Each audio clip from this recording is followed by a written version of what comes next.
Hello again, dear ones. Rev Briz with you over here. Rev Z over here. And this is New Thought Today, a weekly opportunity to take a look at the guiding principles and beliefs of surrounding New Thought, religious science, integral theory, and a whole bunch of other kinds of stuff.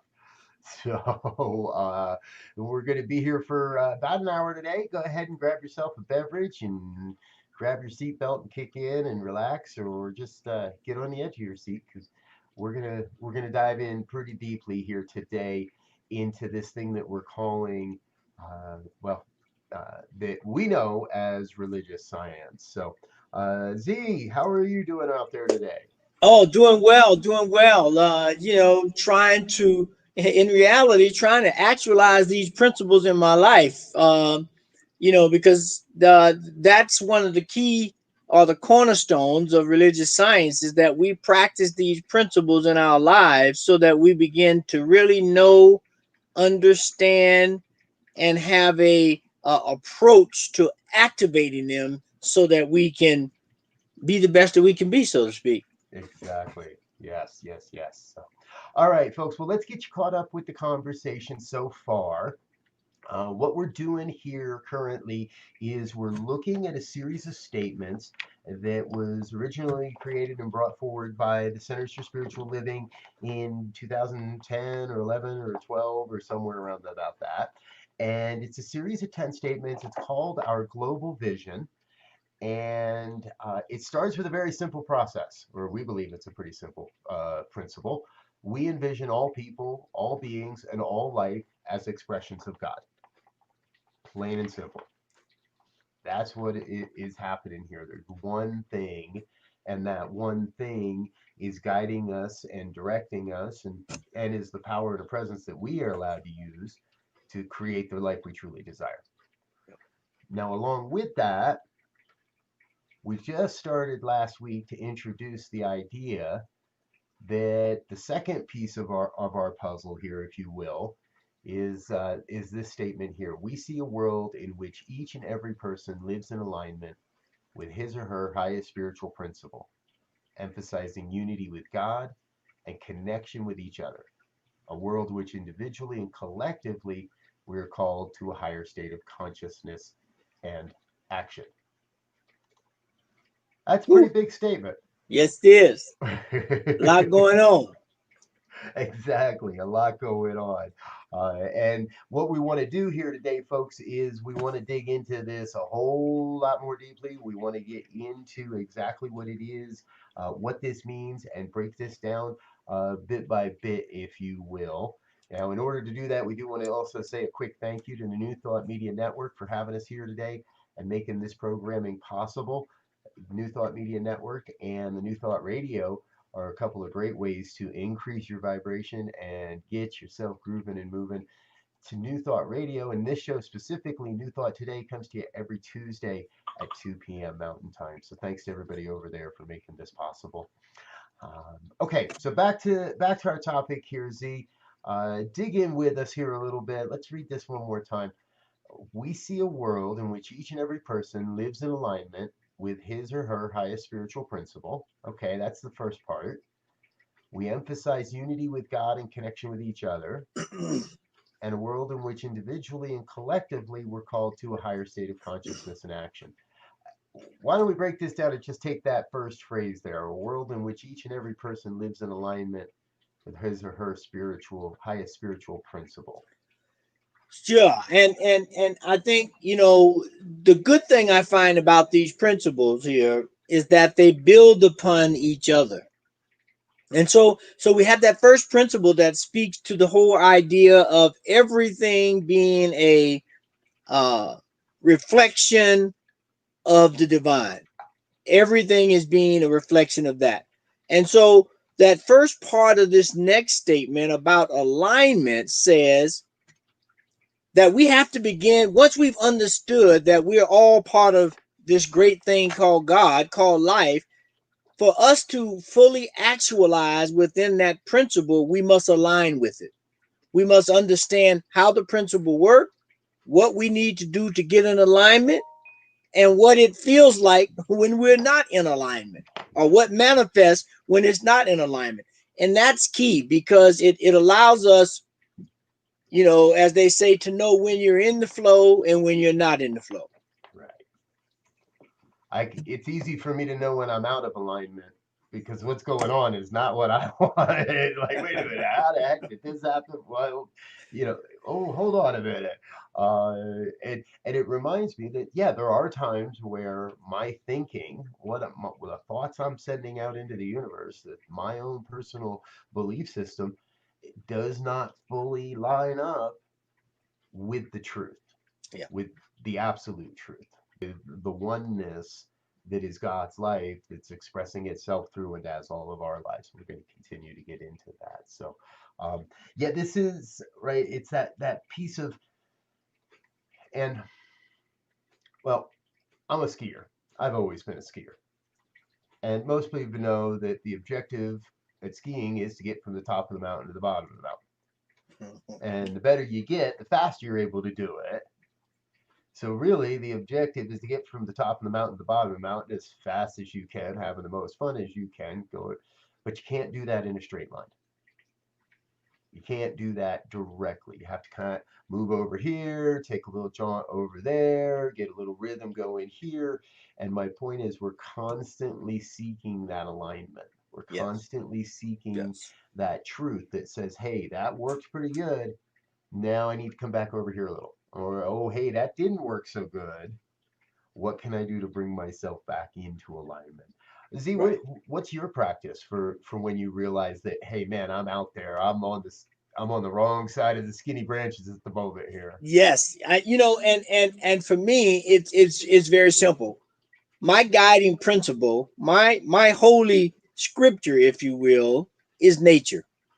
Because I am a firm believer that nature provides the perfect guidance, instructions, examples that we need to be successful and in alignment with this highest principle that everything is a reflection of the divine. And so, two of my go-to places would be the ocean or rainforest because there is a symbiotic relationship there where everything is in alignment from the coral reefs to the big predator sharks that are on the reef. There is a symbiotic relationship that when it's in alignment, that reef, or if you look at the rainforest, between the insects and the birds and the trees, there's an alignment with that universal principle that it's all one. We see the individual parts of the rainforest or the coral reef as individual pieces, but the rainforest itself is all of that Mm, in alignment. And when it's in alignment, it thrives. And when it's not in alignment, there's a problem. yeah. And so right now, I think the key thing about this principle is to understand and tap into your alignment, how to find it, how to stay in it. And that's just like anything else. And I'm sure you can attest to it being a ski and doing some instructions, is you got to practice. Yeah. Yeah, I can exactly. read all the books about going down the mountain, but if I don't practice, I'm going to be in trouble. Yep, exactly. So look at the statement again, folks, right?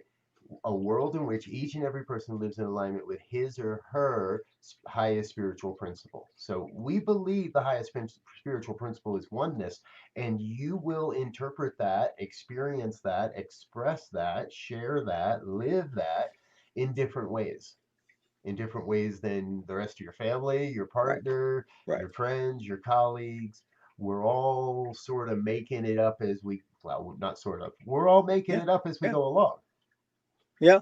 And again, that image of the reef or the rainforest, pick one that you like, sets the perfect stage for that because each entity on that reef or in that rainforest has a specific purpose.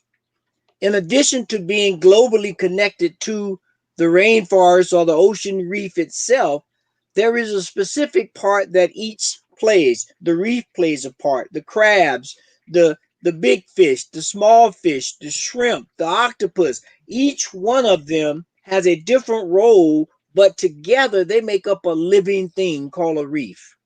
Yeah. They exhibit that unity that we're all looking for, that stands on that first principle. Everything is an expression of the divine. Yes. So, to the degree that we understand and embody that first principle, that it's all one, it's all part of the divine, it's all an expression of God's, of the one life, to the degree that we live in alignment with our own understanding of that, well, then that alignment opens up the doors. Yeah, There's still a little bit to it. It's not quite that easy, but that's where we've got to start from. sure. Is the deep recognition that this stuff works Hmm. if we work it. Yeah, it's like that old joke. How do you get to Carnegie Hall? Practice, practice, practice. The more you practice these principles, the more you seek to align yourself to these principles, you begin to really understand and become, as they say, a practitioner of these principles, to make them happen, to make things manifest, to change your mind, to create an environment that is supportive, whether it's for yourself or for others. Yeah, exactly. And that's a big part of what we're all about, right? Is supporting you in coming into alignment with your understanding of that primary Yeah, spiritual principle. yeah, And if yeah. that means we got to sit down and have a conversation and have a long distance coffee chat about that, then let's do that.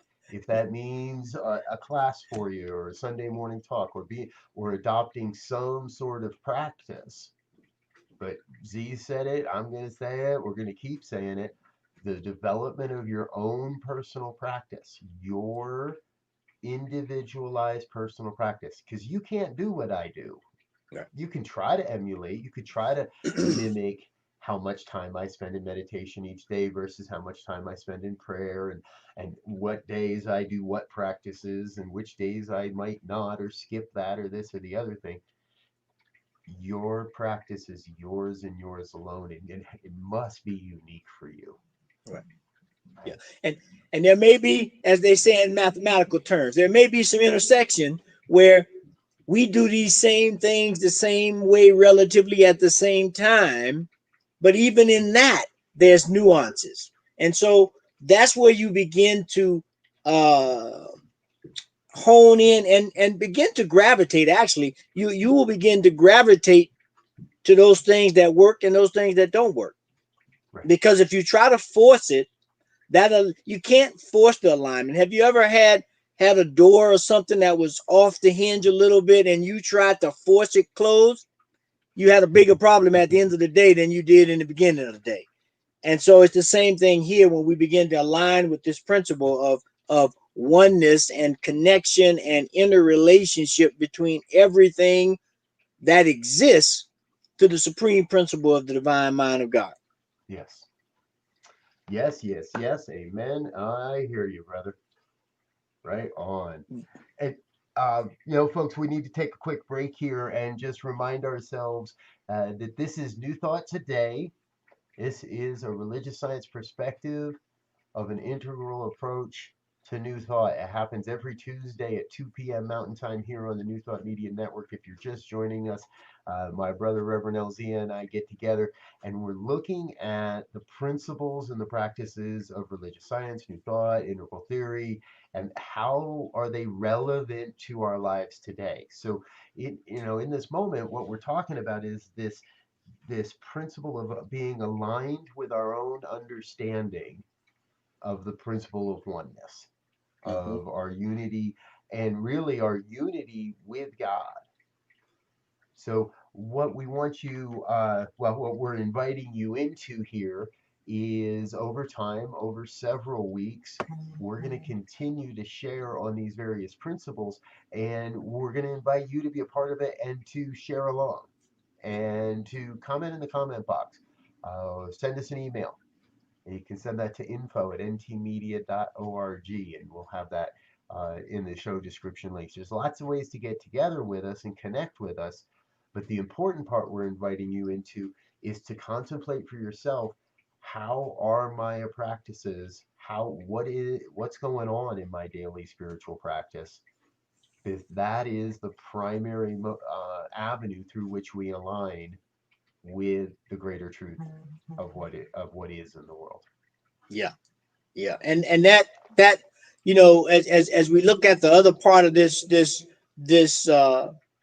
principle here of unity, um, you know, I have, you have, as human beings, we have all of these individual systems within our body: the circulatory, the lymphatic, the respiratory, that all function in an independent way. But it is the unity of those things that really makes life. Yeah. And that's the concept that we are looking at here when we look at this concept of how do we stand on that universal principle of the Most High as being the cornerstone, the fountainhead, if you will, of all life, of all things. And when we are beginning to look at these different examples, these different ways of understanding what unity really means and what it means to be an individual within a unified whole, we begin to have a better way of living and a better way of relating to each other and a better way of resolving issues, which is paramount right now because we have issues in everything that you think in terms of a system that supports life right now. It's being questioned. Yeah. Yeah. Exactly. And Exactly. part of that is because there's no unity between these systems. Each one of these systems are operating against this principle where, yes, you have your individual role, but you got to work and link up with the whole thing to make it work properly. Right. So we're digging into the second part of our principle today, right? Emphasizing unity with God and connection with each other. Once we really anchor ourselves in our own approach to the principle of oneness, then we have to be the place that emphasizes it is not I doing the work, but it is the oneness doing the work through me. That there truly is no higher or lower. Yes, and the old way of saying it was as above, so below. Now we take a much different look about that. As above implies our consciousness, so below implies our manifestation or our demonstration, our objective experience in the world. Yeah. So here we have this concept that, yeah, I get myself in alignment and now things are groovy. And now, but I've got to remember and I've got to emphasize, I've got to go out in the world and, or at least, it's not my credit. I got to give this back and tell people and share that this is due to a principle that you can use as well. And I'm not any better than you, and you're not any better than the next guy, and nobody's any lower than anybody else because we all have equal access to this principle, to the ability to use this power. Yeah. And the key thing that Robert said there at the beginning, there's the principle of as above, so below, right? And sometimes I think that gets a little skewed because all these things are happening at different levels, right? There are different levels to life. Yes. But that as above, so below really speaks to the law of correspondence. There, at no matter which level you are operating on, and to just make that part clear, whether you are a beginner, whether you are intermediate, whether you are advanced, however you want to term that, there's a correspondence between each one of these levels that may appear to be higher than another, but they're the same dance is going on. If I'm at a beginner's level, there's certain things I have to learn, and I'm going to feel awkward until I get better. Once I get better, I may go to the intermediate, but once I get to the intermediate, I'm at that awkward stage again, and I got to get better. And this goes on ad infinitum, Yeah. right? And so that as above, so below is that correspondence we're talking about, that no matter where you are, the cycle of life, the process of life repeats itself over and over again. That's the whole thing of uh, um, part of quantum physics in terms of the fractals. When you start looking at fractals and how things create, you take a small thing that replicates itself and it becomes this big thing that looks complicated, but all you've done is taken a small thing, replicated, and now you have the correspondence between the two. Yeah, exactly. So let's take this one other, let's stretch this just a little bit further, folks, and let's take a look into how this translates into spiral dynamics. In the study of spiral dynamics, there is the tenet, if you will, or a principle that I cannot force someone and I cannot demand someone evolve up the spiral. But I also have to be willing to reach back down the spiral and offer people a hand up and offer people the education or the inspiration or the wisdom or the insight or the conversation or whatever it might be. So I can't force you or pull you from where you are in consciousness into where I might be in consciousness on one subject or another. No one can do that.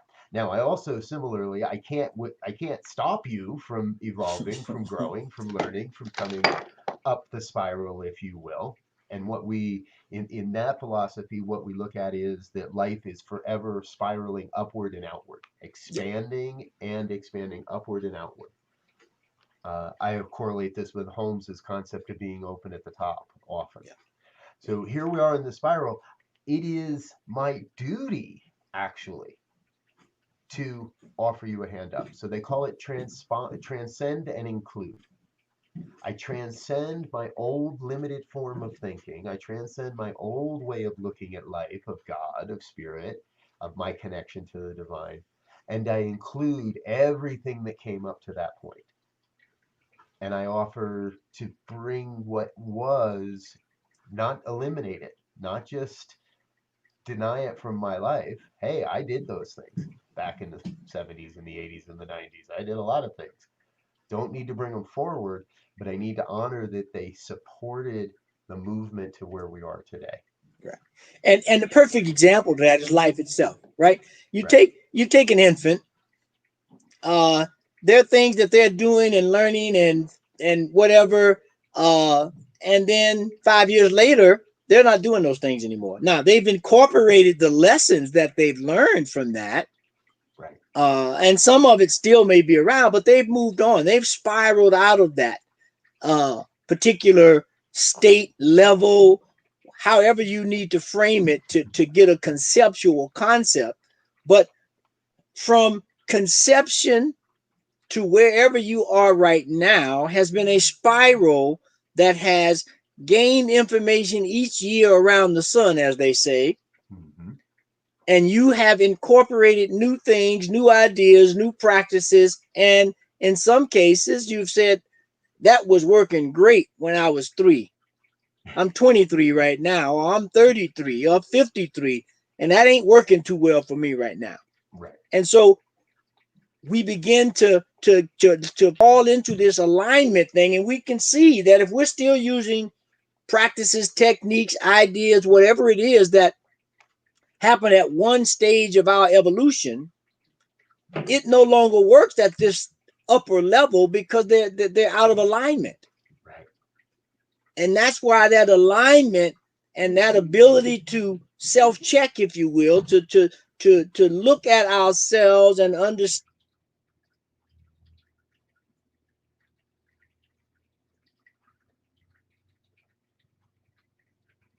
Well, folks, not sure if I'm talking over my brother Elzia or if he's frozen, but he's frozen on my screen.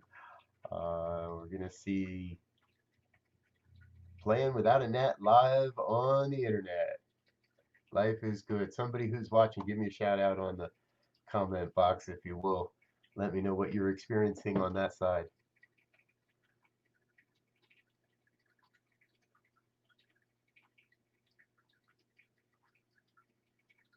I have a feeling he's going round and round on the spiral of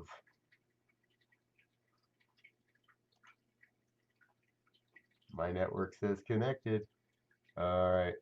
Well, he dropped out. He'll be back.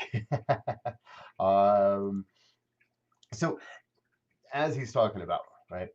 We're every trip around the sun, every trip around the spiral, we learn something new, and we need to include how we got there. So the example I like to use on this one, um, thank you, Sunshine. Got your message there. The thing I like to include in this one is when I first walked into a religious science church at that time, now a center for spiritual living. As I walked in, the very first time I walked in, I noticed, hey, there's some people here that are really cool, and they seem to have a pretty interesting message. And oh, and it looks like we might have our brother Z back with us again. There you are, my Yes, friend. yes. Good, good, good. Yeah. Glad you're with The, us. the, internet, the internet is being the internet. Yes. I imagined that you were evolving up the spiral of patience. Yes, Um, yes. And I have had these before that I've learned on those spirals. If the net goes down, switch over to hotspot. And so bam, I'm right back in. there we go. Right on. So, okay. So I was sort of picking up, and I'm going to share the experience and the example that I shared with you yesterday when we were preparing for this episode. And that's what I call the princes, the palaces, and the parking places.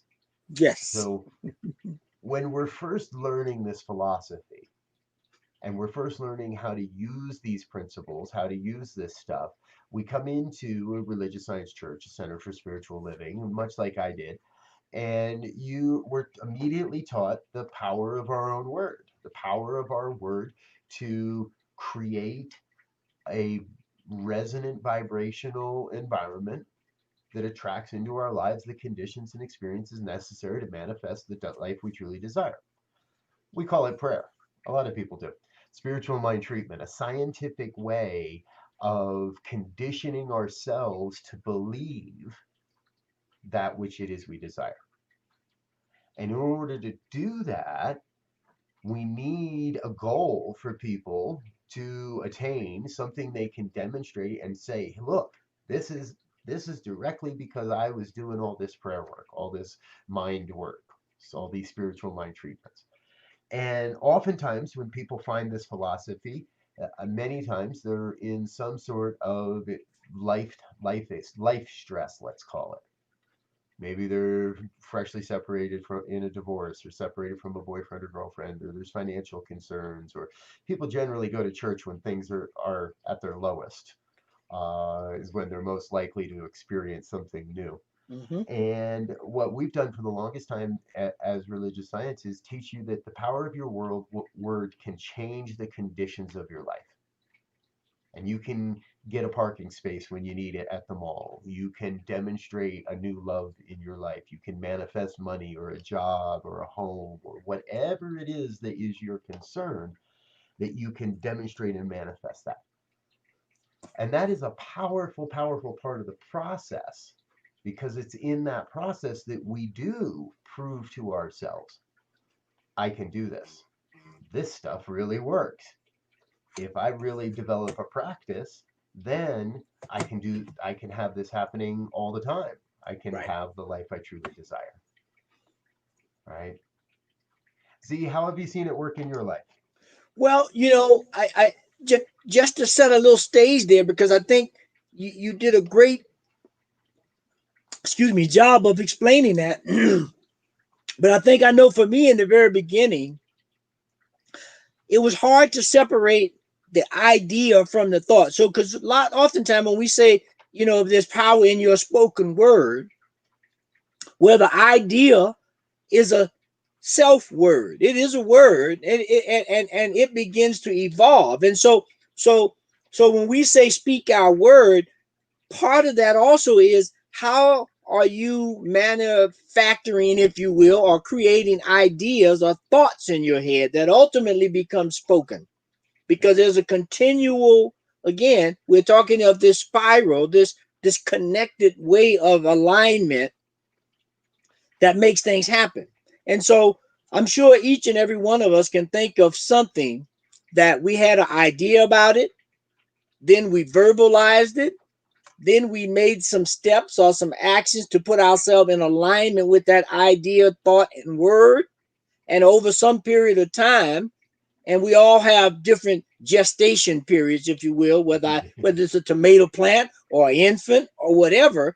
But through that gestation period, that thought, idea, word becomes a manifested thing. Yeah.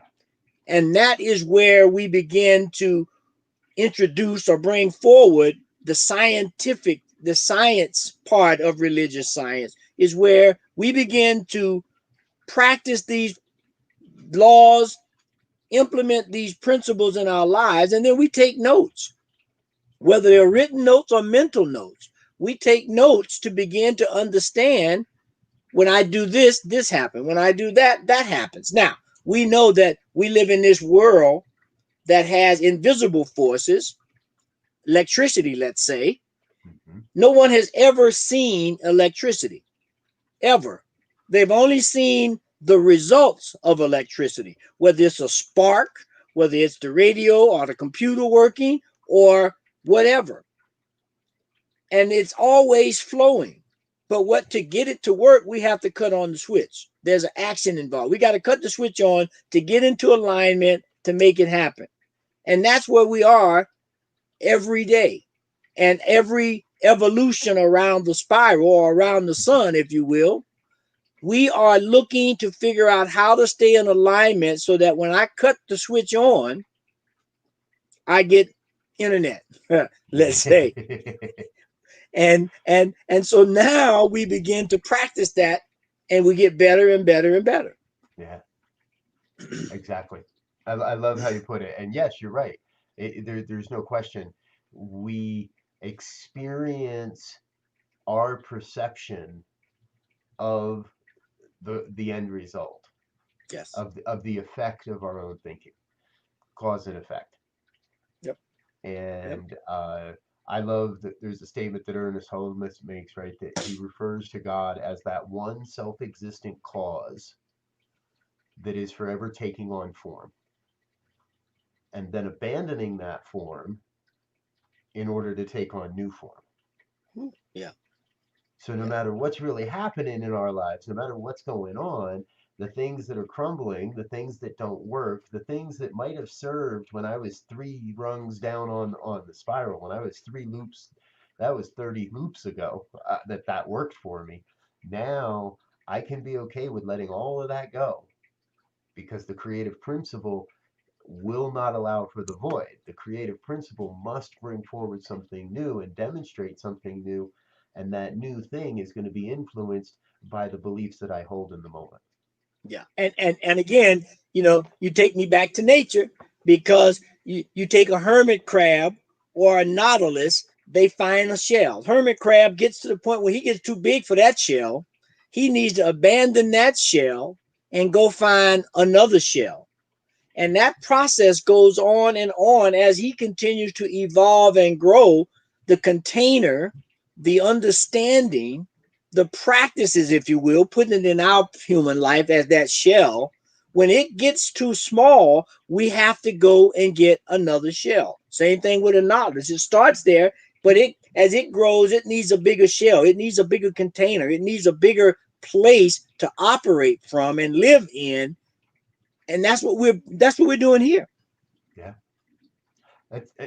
You lead me to the perfect place, my brother. I swear, folks, we don't practice this stuff. But the truth is, even New Thought Media Network is growing to a place where we need a bigger container. Yeah. And we're prepared to take this message to a much, much bigger audience. So we're going to take a real quick break for a station identification here and let you know just another quick moment about who New Thought Media Network is and what we're doing. And we're going to come right back and continue this conversation. We'll be right back with you.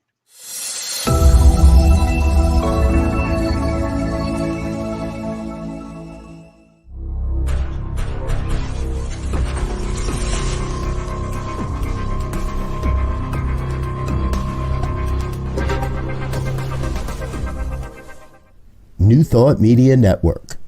We are a global broadcast network of positive music, media, and entertainment, inspiring humanity's evolution along the journey of enlightenment and creating a world of love, peace, empowerment, and prosperity for all. New Thought Media Network. Positively inspiring. And so we're back. Thank you for being with us. I'm Rev Briz. My brother Rev Z is here. We are on the New Thought Media Network, and this is New Thought Today. We take a deeper look at what's happening in New Thought today and exploring the guiding principles, the guiding practices, the guiding philosophy that got us to where we are today in this global movement and global philosophy that is called New Thought. So today we've been exploring this second principle really, and we've been moving into this last piece of the statement. And the final third, if you will, of the statement is a world in which individually and collectively we are called to a higher state of consciousness and action. We're individually, so this is part of this vision, right? We see a world in which each and every person lives in alignment with his or her highest spiritual principle, emphasizing unity with God and connection with each other. And a world in which individually and collectively we are called to a higher state of consciousness and action. You were talking about there just before the break, Z, right? About getting into that place of inspired action. If you would keep share a little more with us. Yeah, well, I'm just sitting here now and I'm thinking about. I was trying to pull it up. This album that came out back in the '70s by a jazz musician called Donald Byrd, trumpet player, and he had this album called "Stepping Into Tomorrow." Mm, And one of the lines in that song says, "I'm stepping into tomorrow. I have both feet on the ground," meaning as we move forward in this conscious awareness, it takes more than just trying to envision a future of a world that works for everyone and an idea that there's this unity of all things. We have to be grounded in these principles and the practices and the understanding of this, and then we have to move forward to take action. In my hood, we used to say each one teach one. Everybody has to get involved. Everybody has something that they know that someone else does not know or can be better or sharper at it. yeah. And so it's not about me trying to pump myself up. It's about having everybody working in unity so that we can work together. I mean, a prime example of that in my mind, again, I'm going to always go to nature, is the brain. We know through scientific study that if you have a stroke or something happens that a part or some function of your brain stops working, other parts of the brain will get rerouted in some cases, and it will be taken over by another part of the brain to perform that same function. And that is that action, that is that conscious action. It says, I can't do this from this part of my brain anymore. That's going to affect the whole. So let me figure out a way to make it happen over on this other side. May not be the same, may be a little slower, but it provides the function, and so each one is teaching one, and we're making this thing happen with some real action behind these conscious ideas. Yeah.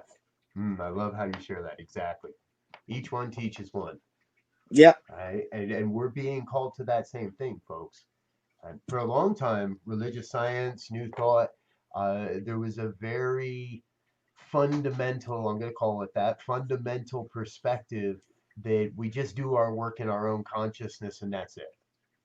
Basically, you sit on your cushion and you do your meditation and you do your consciousness work, and you don't pay attention to the news. You don't go out, you don't even need to go outside your house. You just sit there in the meditative state until the world changes around you, right? How many enlightened beings does it take to screw in a light bulb? You just watch the universe revolve around you. No, we believe, and I think this is an evolution of the New Thought philosophy, because 20, 30, 40, 50 years ago, that was very much what was taught. Mhm. And not that there hasn't been a social action piece within this philosophy all along, but it was very much denied. Right. Its effectiveness was very much denied over the last 10 years. Just in the last 10 years alone of my being a part of this, and I've been swinging around these vines for 20 years now, that even in there in that 20 years I've seen the shift to, we have to take inspired action. It doesn't mean that we're just running out in the streets and throwing bottles and screaming epitaphs, and it doesn't mean that we're hanging signs, or it means we're taking the action that is inspired from a higher Yeah. consciousness, from a Yep. higher Yep. perspective of Yep. consciousness Yep. than what we generally will approach something with, or than our initial immediate. I can tell you, anytime I see something that pushes my buttons, hits a trigger in me, uh, big time out. Stay, everything stop. Don't you dare say anything. Don't you dare do anything, because that's the point where I got to say, I'm looking at this from a lower consciousness. Yeah. Let's get up Yeah. the spiral, take a bigger perspective of this Yeah. before we take action. Yeah. And you know, eh, there's one person that explains that whole concept of up and down of how you um, observe a thing, and that's philosopher Alan Watts. Yeah. And he has this whole idea of that we have to begin to live in oscillation. We have to begin to live looking at things in a micro, macro, and normal level so that we can stay in touch. Because if I get too far down the rabbit hole, I have all the detail, but I have no idea where I'm going Right. because I'm too much in the detail. If I go too high up, I got all this vista and vision, but I have no way of working my way through it or to it. And then if I get stuck in the normal everyday life vision, it's very easy to get frustrated and just give up because you see very little movement, because you need to see this oscillation. Where am I in relationship to that goal? What are the details I need to move forward? Now I'm moving forward. And you go back and forth between that view in action, but most of all in consciousness, because you have to know where you're going. You have to know, I have to know what my destination is, or where, or get somewhere close to the destination so I can figure out if I'm going in the right direction. Do I have the right equipment? Am I in the right starting point, if you will? And that's when we can begin to, as it says, we are called to a higher state of consciousness into this action, so that I'm not just doing things just to be doing them and say, look at me, do something. Right.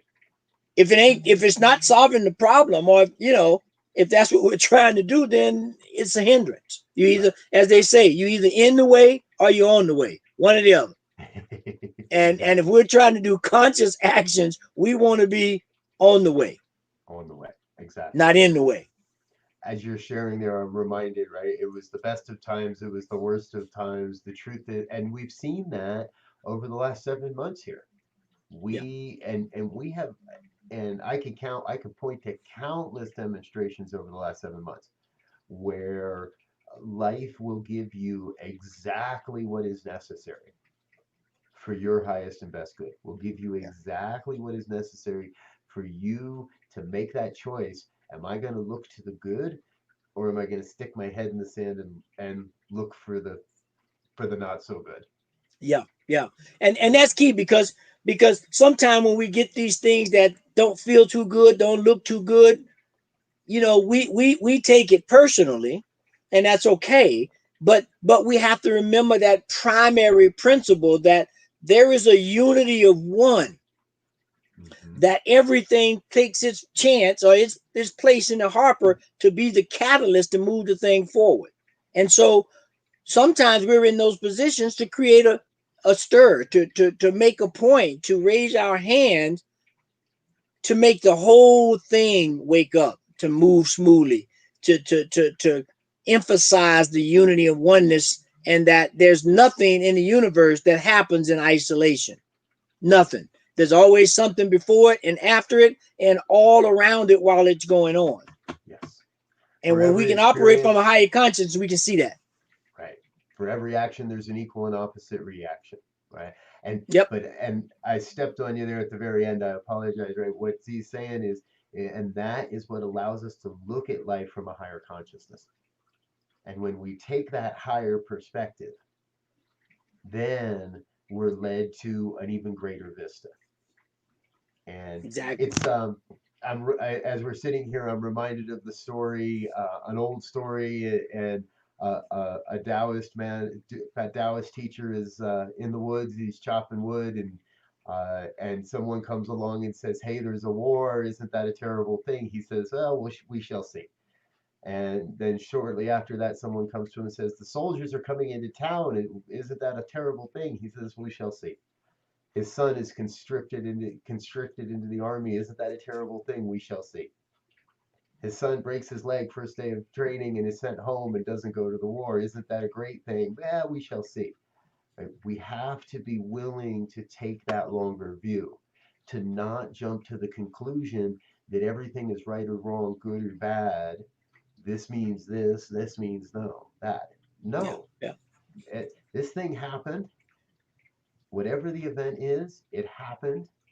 And now, how do I either use that to further my mission, to further what the inspired action I'm being called to do, or just let it go? Right. Let somebody Right. else pick it up.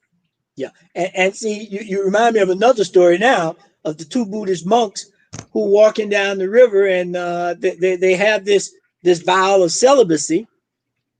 And there's a young lady who's trying to get across to take some food to her family. The rain came, the water went up, and she wasn't going to be able to make it. So the monk puts her on his back, takes her across, bids her farewell, goes back to his partner, and they keep on their journey. And after a little while, the other monk turns to the other monk and says, "What is the matter with you? You just broke your vow. You did something you shouldn't have done." He says, "You still worrying about that thing? I left that thing back on the other side of the river 30 minutes ago." Mm-hmm. We have to be willing to give up those things that are no longer serving and be in the moment to create an action that gives everybody a chance to self-actualize, if you will, and be a part of the whole to do their part. Yeah. Yep. So, folks, I think you know where we're going here.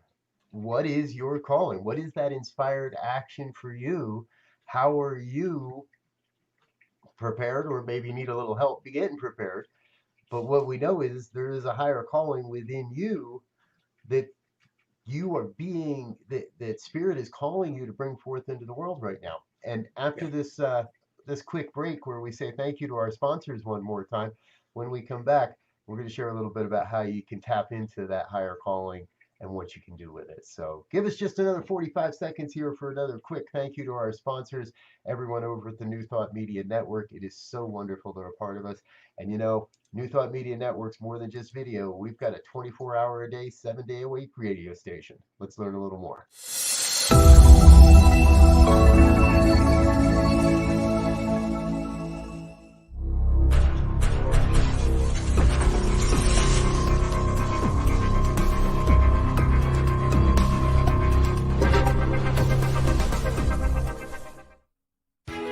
New Thought Radio, music from all your favorite New Thought artists.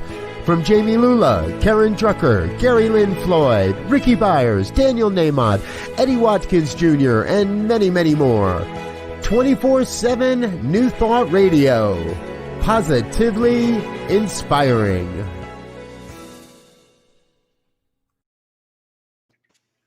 And we're back. All right, Z. So here we are. I think we've kind of dug into this one quite a bit. I want to recap for everybody the statement we've been looking at all day. We see a world in which each and every person lives in alignment with his or her highest spiritual principle, emphasizing unity with God and connection with each other. A world in which individually and collectively we are called to a higher state of consciousness and action. And what we promised before the break was that we would share folks a couple of ideas on how to take that inspired action and do something with it. Yeah. Uh, Yeah. your thoughts? Well, I think the first thing is reach out. Reach out to someone who you think is in need, who you know is in need. That's number one. We have to begin to really put this stuff into action. As simple as saying, "Hi, do you need anything? Can I help you?" And begin to feel and know that connection, because you'll ultimately find that you may have been in that space or just come out of that space, whether it's just a smile or a helping hand. And then number two, I think the other part is we have to begin to be courageous. It's good to get in my high horse and my high tower and spout off all these things and yada yada yada. But if I don't do any action behind them, if they don't spur me on to go volunteer at a food bank or something like that, or tutor a kid or whatever, it's not doing much good. Right. Gotcha. Good. So get out or stay in or whatever it is that keeps you safe but keeps you active Yeah. in being part of something rather than just trying to be a part of your thing. What is it that's calling you to be a more involved citizen? Vote. Easiest thing in the world. Get out and vote. Don't let that pass you by. We were talking about that before the show. Mine are in my envelopes and ready to go. Yeah. So, but whatever it is that's calling you, listen to that. Yeah. Be with that. Allow yourself to practice, to focus your practice in on that. And what I know and what I trust is you will find the places of alignment. You will attract into your life the places that will benefit from what the skills, the gift, the talents that you have the most. And so we get to be a beneficial presence on the planet. And as they say, you may have to root around a bit to find it. It might not, the thing that you think is yours may not be yours, but if you don't try it, you'll never figure that out. And so you root around, you find your sweet spot, so to speak, and then you say, okay, this is mine to do. Let me get busy. Yeah. And in that, you don't worry about what somebody else, the pedals on the bike don't worry about what the chain does or what the gears do. It's like I'm pedaling, because if I start trying to be the chain or the spokes or whatever, we're not going to get anywhere here. So just let me do my part. We all get in the glory of getting to where we need to be. Yeah. Amen. Amen. Amen. All right. So, folks, we're gonna move towards wrapping this up for this week. But before we do, we want to share with you a little bit just about where we're going in the next couple of weeks as well. So, we've been looking at the statements of the global vision. Last week, we took a look at this statement: "We envision all people, all beings, and all life as expressions of God." Today, you've heard us going over this one again and again and again, right? So next week, what we want to look at is the idea that we envision humanity awakening to its spiritual magnificence and discovering the creative power of thought. A world where each and every person discovers his or her own power and ability to create an individual life that works within a world that works for everyone. Once Woo! again, who? Yeah, exactly. So, uh, folks, we don't really anticipate uh, giving you everything that we've got on these topics and these principles each and every week because we could be here for hours and hours on each one of these. They take time, they take Yes, practice. yes, What we realize is there are those of you listening to this broadcast, whether it's now or at another time, there are those of you listening to this saying, "What in the heck are they talking about?" And what we want you to know is transcend and include. We're here offering a hand. If you'd like deeper conversation or you'd like to learn more about any of the things we're talking about on this program, by all means, reach out to us. Info@ntmedia.org. That's info, at ntmedia.org. And we're more than happy to share what we can and what as appropriate with you. And if you've been around the block a few times with all of this stuff, If you could recite these things forward and backwards, hey, great. We might even love to have you as a guest on the program. Yeah. So if this is really striking a chord and you're saying, wow, I really, really, really want to share on something that's coming up within, if you're familiar with the global heart, the global vision, and you're living the global vision and you'd like to be a part of Boom. what we're doing here, then also please reach out Yeah. Yeah. info@ntmedia.org. Let us know, and we can have a conversation about bringing you into the conversation. This is a community effort, folks. We're not here to try to do this in a bubble, in isolation. The intention here is to explore these topics and these ideas so we can go about shifting the consciousness of humanity and creating, well, a world that works for everyone. Yeah. Yeah. And as the word goes, as we begin to take these ideas and implement them in our lives and create practices around them, the thing to always remember is by the yard it's hard, but inch by inch anything's a cinch. So this little bit at a time. Don't get too headlong. This is a lot of stuff to digest and incorporate. Uh, but if we just take it at our own pace, at our own time, we begin to really, really, really actualize these things in our lives. And if you keep doing it, you'll look around one day and you say, wow, I didn't even know I was capable. I didn't even know I had started doing that. Or my perception has changed, or my way of looking at problems has changed because we're coming from a new perspective, because we're going up that spiral, increasing our perception, our insight, our ability to act. Everything will begin to increase. Yeah. Yes. Yes, yes, yes, yes, yes. Amen for that. So, all right, folks. We have just about used up our allotted amount of time and/or bandwidth on this program. Maybe we used a little too much. But if you'd like to catch up on past episodes, please do. They're on the video tab of our Facebook page. Just go to anywhere on Facebook and search out New Thought Media. You will pop up. Go to the video tab, and you have to search through a little bit because there's a lot of programming we got going on this network.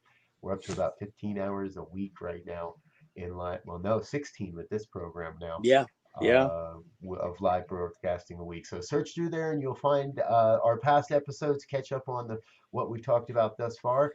We're going to be back again next Tuesday at 2 with the next principle in the list, and I guess the invitation is for you to bring a friend and have them bring a friend as well next week. Yep. Yep. Z teaches me these great lines and then I steal them. So Yeah, yeah. As they say, tell a friend and tell another friend to come on in and join us in this cauldron of spirituality and excitement about building a world that works for everyone and where everyone has a part to play. yeah. Until next week, make it a great life. Peace and blessings.